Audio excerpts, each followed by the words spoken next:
প্রত্যেককে good morning. আশা করছি সবাই ভালো আছো, কিন্তু ভালো না থাকারই কথা। কারণ আমাদের ওয়েস্ট বেঙ্গলের যা অবস্থা এখন, মানে কি বলবো, এত এরকম অবস্থা যেমন কোনো স্টেটে না হয়। ভগবানের কাছে এটাই প্রার্থনা করি। কারণ এইবারে দেখো, ওবিসি কেসের যখনই ডেট আসছে, মানে ধরো আজকে 18 তারিখ ডেট ছিল, কালকে বলে দিল যে ফাইনাল ডিসিশন এখন দেওয়া যাবে না, আবার টেন্টেটিভ ডেট দিয়ে দিল। মানে এরকমভাবে ডেট তারিখ পে তারিখেই 4-5 মাস দিয়ে যাচ্ছে। যবে ফাইনাল ডেট আসছে সেদিনে তারিখ পে তারিখ। এই ব্যাপারটা আমাদের ওয়েস্ট বেঙ্গলের যে মানে ছিল উকিল, উনি বলেছেন হাইকোর্টের সুপ্রিম কোর্টের জাজকে যে আমাদের এটা পিছিয়ে দাও। মানে এটা আমাদের ওয়েস্ট বেঙ্গলের খেলা, মানে কী খেলা খেলছে আমার সাথে, বুঝতে পারছো? মানে অবস্থা পুরো শোচনীয়। তাই আমি তোমাদের টেলিগ্রামে বলেছি, যারা জয়েন নেই তারা জয়েন হয়ে যাবে, আমি ডিসক্রিপশনে লিখে দিয়ে দেবো যে আমাদের ওয়েস্ট বেঙ্গলের যা অবস্থা, যাদের একটু হাইট আছে প্রপার 170, তাদের বলবো জিডির জন্য পড়ো। কারণ এইরকম সুযোগ আর পাবে না, যেহেতু জিডির এক্সাম আরও আসছে সামনে। এইবার যাদের এক্সাম ভালো হয়নি তাদেরকে একটাই কথা বলো, তোমরা ভালো করে পড়ো। কারণ আমার হাইটটা নেই, আমি বুঝতে পারছি আমার কী আর যন্ত্রণাটা আমার মধ্যে ভিতরে আছে। কারণ মনে একটা কাল একটা আলাদা জোশ ছিল কাল রাত্রেবেলায়, যে আজ হয়তো ওবিসি রায় দিয়ে দেবে ফাইনাল, তারপর পুরো জোর কদমে লেখাপড়াটা চালু করবো। পুরো মনে একটা জোশ ছিল। যাই দেখলাম যে পুরো আরও ডেট দিয়ে দিয়েছে, আরও তাই মন ভেঙে গেল পুরো। এইরকম কতদিন ভাবে চলবে ভাবো তুমি, একটা সবাই একটা নির্দিষ্ট ভাবো। কারণ যদি এইরকমভাবে চলতে থাকে তাহলে একটা আমরা কিসের জন্য লেখাপড়া করছি? আমরা এক্সামের জন্যই তো পড়ছি। এবার যদি 1.5 বছর ফর্ম ফিল আপ করা হয়, 1 বছর পেরিয়ে গেল, এবারে যদি ফর্ম ফিল আপ করা এতদিন হয়ে যায়, আর কতদিন এইভাবে চলবে? এক্সাম হচ্ছে না, কিছু না। মানে এত অবস্থা খারাপ, শোচনীয়, বলার কিছু নেই। এটা কালকে আমি ভিডিওগুলো শ্যুট করেছি, কাল পড়ছিলাম ওবিসি কেসের আগে। এই ভিডিওগুলো আমি শ্যুট করেছি সন্ধ্যাবেলায়, তখন আমি জানতাম না ব্যাপারটা। মানে কি বলবো, তখন আমি ওই আমার যেহেতু ইংলিশটা আমার একটু উইক আছে, কারণ আমি ইংলিশে অত ভালো নয়। মানে ভয়েস নারেশন সব জানি, ওই যখন ছোটো সময় যা শিখেছিলাম, কিন্তু বাকি এখন যা আসছে এই ভোকাবুলারি, ইডিয়ম, ওয়ান ওয়ার্ডটা মোটামুটি জানি, কিন্তু এই আমার প্রবলেম হয় ভোকাবুলারিতে। অ্যান্টোনিম সিনোনিম প্রচণ্ড প্রবলেম, আমি কিচ্ছু, আমার তো ওয়ার্ড স্টক নেই। তার লাগে সেইগুলো আমি দেখছিলাম এখন, অ্যান্টোনিম সিনোনিমগুলো, ওইগুলো তো মনে রাখা ভার, মানে আমার হচ্ছে না। আমি ইংলিশটাকে সেরকমভাবে টাইমও দিইনি, তার জন্য ইংলিশটা পড়েছিলাম। তোমাদের একটাই কথা বলবো, যাদের হাইট আছে প্রপার, আমি দেখেছি অনেকেই জানো যে আমার 2024-এ যে ছিল যে ভ্যাকেন্সিটা, ওইখানে আমার হাইটে বাদ গেছে। তার লাগে আমি, তার জন্য আমি এবারে এক্সাম দিইনি। কারণ এক্সাম দেওয়াটা ব্যাপার নয়, আমি অনেক ভেবে বুঝে ডিসিশনটা নিয়েছি এক্সাম না দেওয়ার। কারণ সেই আবার ধরো এক্সাম আবার হয়ে যাবে, এক্সাম সে কনফিডেন্সটা আছে যে এক্সাম পাস আমার হয়ে যাবে। কিন্তু এইবার আবার সে রানিংয়ের জন্য সামনে ভেবেছিলাম যে এক্সাম হবে ডাব্লিউবিকেপি মে জুন মাসে, ধর হবে যেমনই হোক, জুন জুলাই। তাহলে তখন আবার সে রানিংয়ের জন্য আবার এদিকে চাপে থাকবো আর এদিকে পড়তে হবে। তার জন্য এটা আমার গ্যারান্টি নয় জিডিটা যে হবে।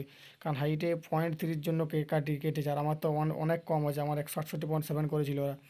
আমার অনেকটা হাইট কম আছে, তার জন্য আমি দিলাম না। আমি এক্সামের 7-8 দিন আগে মেপেছিলাম, ভেবেছিলাম যদি 169.5-এর উপর হয় তাহলে যাবো, কিন্তু আমার 169 টাইটাই হচ্ছে, তার জন্য আমি গেলাম না এক্সাম দিতে। তোমাদের একটাই কথা বলো, যাদের হাইট আছে প্রপার, তোমরা পড়ো ভালো করে। কারণ এইরকম সুযোগ বারবার আসবে না। আমাদের ওয়েস্ট বেঙ্গলের যা অবস্থা, কিচ্ছু হবে না এখানে। এমন কোনো এইবারে ধরো ওবিসি কেস মিটলেই যে ওরা রিক্রুটমেন্ট তাড়াতাড়ি করবে, তার কোনো গ্যারান্টি আছে? এত অবস্থা শোচনীয়, কী বলে বলা কিছু নেই।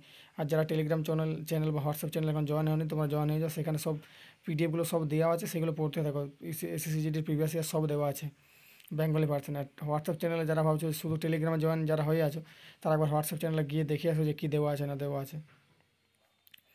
এখন আমি সেই রেলওয়ে চ্যালেঞ্জার বইটা আশা করছি সবার কাছে আছে, ওইখান থেকে আমি রেলওয়ে চ্যালেঞ্জার বইটা আমি পড়ি মাঝে মধ্যে। কারণ কুইক রিভিশনের জন্য পড়ি। কারণ এটাতে সবাই আমাকে বলে যে রেলওয়ে চ্যালেঞ্জারটা প্রথম থেকে পড়ো যারা বেগিনার, কিন্তু বেগিনারদের আমি বলবো রেলওয়ে চ্যালেঞ্জারটা পড়া উচিত না। কারণ এখানে অতটা ডিটেলসে দেওয়া নেই। এখানে মানে কুইক রিভিশনের জন্য ঠিক আছে বইটা, অনলাইনের হিসাবেই বেশি দেওয়া আছে, অতটা ডিটেলসে দেওয়া নেই। মানে এখনকার দিনে যা কম্পিটিশন, তুমি যদি ডিটেলসে প্রথম থেকে না পড়ো কিচ্ছু বুঝতে পারো না। হিস্ট্রিতে এখানে সেভাবে দেওয়া নেই, হিস্ট্রিটায় 20-30 পাতায় কমপ্লিট করে দিয়েছে, অত বড় হিস্ট্রি। এটা আমি কুইক রিভিশনের জন্য পড়ি, মাঝে মধ্যে পড়ি। রেলওয়ে চ্যালেঞ্জ আমার অনেক বই আছে, আমি বই কিনতে ভালোবাসি। অনেক বই আছে, সেরকমভাবে এখন পড়াই হয়নি কোনো বই। আর ডাব্লিউবিসিএস ম্যানুয়াল আছে, আমি সেটা পড়ি। চলো তোমাদের আজকে স্কোর দেখাই, আমি যে মক টেস্টগুলো দিয়েছি সেইগুলোর স্কোর দেখাই তোমাদের। কলকাতা পুলিশ কনস্টেবল 8 নম্বর ফুল মক টেস্টটা, এটা আমার মোটামুটি ঠিকই আছে স্কোর।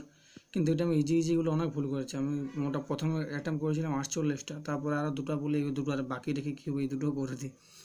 তার জন্য ওই দুটো করে দিয়েছি, কিন্তু ইজিগুলো ভুল করেছি হড়বড়িতে আমি। তোমরা ওই ভুলটা অনেকেই করছো, আমি প্রচণ্ড ভুল করি।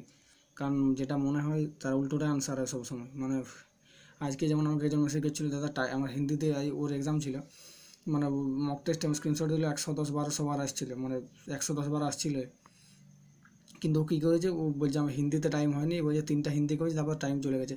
এত বড় ভুল কেউ করে? 1 বছর পরিশ্রম করলে 110 বার স্কোর আসছিল টেক্সট বুকে, তাহলে র স্কোর তো 105 আসতোই। ও তোমার যখনই কেউ এক্সাম দিচ্ছে তো টাইমটা দেখা উচিত তো, যেমন 7-8 মিনিট হাতে রেখে হিন্দিটা অ্যাটেম্প করো, কিন্তু অনেক ভুল করেছে। যেমন আমার এইখানে দেখো এই যে ভুলগুলো, এই ম্যাথটা আমি জীবনে ভুল করিনি হড়বড়েতে। এই যে আমি 3টা গুণ করতে হতো, এইতে দেখো 64% করেছি, কিন্তু আমি করতে পারিনি এটা। 70 হয়তো এটা আনসার। এইটা নাহলে আমি আন্দাজে দিয়েছিলাম। আংটি আঙুলের সাথে সম্পর্কিত আর্মলেট, এইটা আমি জানতাম না। এইটা ঊর্ধ্ববাহু বা অগ্রবাহু কিছু একটা আনসার হবে, কোমর করে দিয়েছি আমি বলি কোমর। এই হিয়ারিংয়ের এইটা ভুল করেছি, হিয়ারিংয়ের ইয়াটা। এইটা ইজি ম্যাথটা ভুল করেছি, এইটা ভুল করেছি, এইটা ভুল করেছি, মানে 5টা 6টাতে ইজি ভুল করেছি। তোমরা আনসারটা করবে, আমি তোমাদের বলে দেবো কোনটা কোনটা আনসার। এইটা ইজিটা ভুল করেছি হড়বড়িতে, ক্যালকুলেশনে মানে ইজি ভুল ওটা।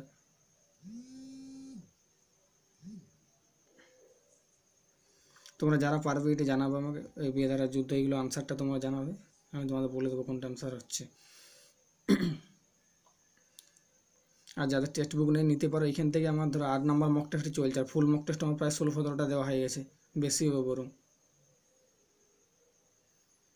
স্কোর এমনি ঠিক আছে, কিন্তু এটা 42-43 মানে 43টা আরামসে হতো আমার, কিন্তু আমি তাও নিজের দোষে ভুল করেছি। করার কিছু নেই, এখানে যে র্যাঙ্ক কনসেপ্ট পেয়েছি 49, সোজা ছিল, অতটা জটিল নেই। তোমরা এখান থেকে দিতে পারো, ফ্রি টেস্টগুলো তোমরা এখান থেকে দিতে পারো, আমি এখান থেকে টেস্ট দিই অনেক। এই লাইভ টেস্টগুলো এখানে এখন চলছে দেখো, ওয়েস্ট বেঙ্গল পুলিশের কনস্টেবলের মিনি লাইভ টেস্ট, এইটা আমি অ্যাটেম্প করবো, 2 দিনের মধ্যে শেষ হবে, কালকে অ্যাটেম্প করবো। এইখানে অ্যাটেম্প করাগুলো আমার আছে।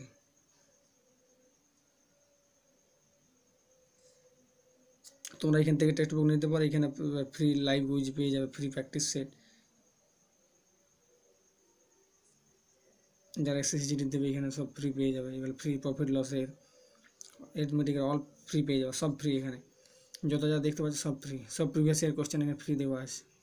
যারা ফ্রি বলছিল টেক্সট বুক এখান থেকে তোমরা নিতে পারো, বা ওয়েস্ট বেঙ্গল গভর্নমেন্ট এক্সামের এখানে সব ফ্রি পেয়ে যাবে। ফ্রিতে ভাই কেউ দেয়নি এখনকার, তাও এখানে ফ্রিতে পাচ্ছ, এগুলো তোমরা ফ্রিতে অ্যাটেম্প করতে পারো এখানে। আমি প্রথম ফ্রি অ্যাটেম্প করতাম, তো আমাদের পারচেস করেছিলাম। যাই হোক, যদি মনে হয় তাহলে নিয়ে নেবে, আমি ডেসক্রিপশনে লিঙ্ক দিয়ে দেবো।